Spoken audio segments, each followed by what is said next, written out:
Patancheru assembly నియోజకవర్గంలో ఓటికి 500, ఓటికి 1000 రూపాయలు చొప్పున ఓటమిని అంగీకరించి హరీష్ రావు గారి కన్నుసన్నల్లో Congress in collusion, BRS candidate కోసం కాంగ్రెస్ ఇన్ కొల్యూజన్ పొంగులేటి శ్రీనివాసరెడ్డి గారి సహాయ సహకారాలతో పూర్తి స్థాయిలో కూడా డబ్బులు విచ్చలవిడిగా పంచుతున్నారు.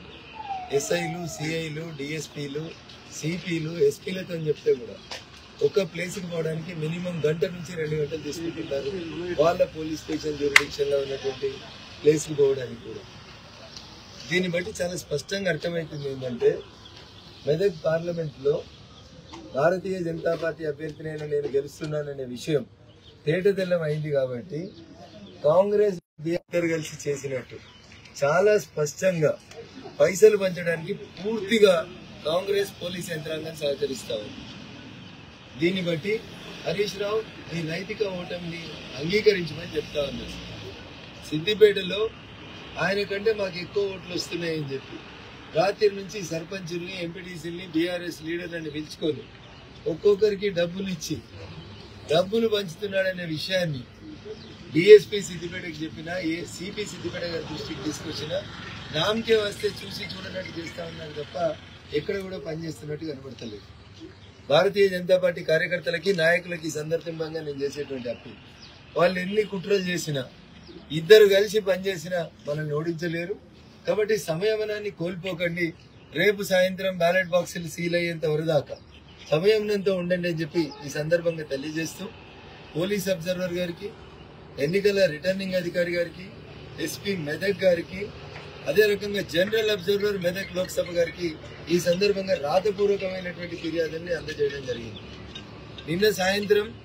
నిన్న రాత్రి పెద్ద శివనూరు, చిన్న శివనూరు మధ్యలో ఉన్న ఒక ఫామ్ హౌస్ లో బీఆర్ఎస్ నాయకులు 15 కార్లలో ఒక్కొక్క బూత్ నెంబర్ తో సహా రాసి ఏ బూత్ లో ఎన్ని డబ్బులు పంచాలనేటువంటి వెహికల్స్ అక్కడ సమావేశమైనాయని మేము SI Chegunta, SI Narsingi, CI Ramayampet, DSP Toopran, చివరికి వీళ్ళెవరూ రాకపోతే రాత్రి 10 గంటలకు ఎస్పీ మెదక్ కూడా చెప్తే 2 గంటలు ఆలస్యంగా వచ్చి దొంగలు పడ్డ 6 నెలల తర్వాత కుక్కలు మరిగినట్టు అన్ని కార్లు వెళ్లిపోయినాక ఒక్క కారు రోడ్డు మీద ఆపి దాంట్లో 88,40,000 దొరికినాయని చెప్తున్నారు. దాంట్లో దొరికిన కవర్లలో ఒక్కో కవర్ ఏ బూత్ది, ఎన్ని పైసలు పంచాలి ఆ బూతులు అనేది కూడా కేటగిరికల్ గా రాసి ఉంది.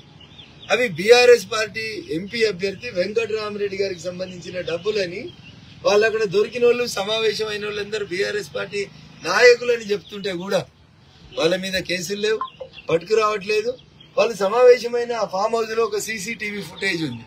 ఆ సీసీటీవీ ఫుటేజ్ తీసుకొచ్చి ఆ 15 కార్లు ఎవరి, ఆ కారు నెంబర్లను చూసి వాళ్ళందరినీ తీసుకురమ్మంటే నిన్న రాత్రి 10కి మొదలైతే యుద్ధం తెల్లవారుజామున 3:30 దాకా మేమంతా మేల్కతోటి ఉండి విషయాన్ని నిమిషానికి పోలీసు ఉన్నతాధికారులకు కూడా చెప్తా ఉంటే ఇప్పటిదాకా సీసీటీవీ ఫుటేజ్ రాదు, అక్కడికి వచ్చిన కార్లను పట్టుకరాదు.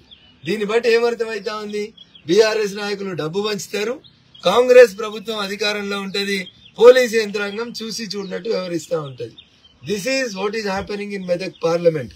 అందుకని విఘ్నులైన మా మెదక్ పార్లమెంట్ నియోజకవర్గ ప్రజల దృష్టికి ఈ విషయాలను తీసుకురావడంతో పాటు రాష్ట్ర ఎన్నికల సంఘం, భారత ఎన్నికల సంఘం దృష్టికి ఈ విషయాన్ని తీసుకొచ్చే ఒక ఉద్దేశంతో ఈ ప్రయత్నాన్ని మేము అధికారులందరూ కూడా రాతపూర్వకం కంప్లైంట్ ఇచ్చాం, రిసీవ్డ్ కాపీ చేసుకున్నాం. మేము మీడియా మిత్రులతో కూడా సవినయంగా చేసేటువంటి అప్పీల్ ఒకటే, ఎక్కడికక్కడ ఈ డబ్బులు పంపిణీ కార్యక్రమాన్ని మీరు కూడా దయించి 4th ఎస్టేట్ గా అడ్డుకోవాలని మీకు అందరు కూడా సవినయంగా అప్పీల్ చేస్తా ఉన్నారు. జై హింద్, జై భారత్.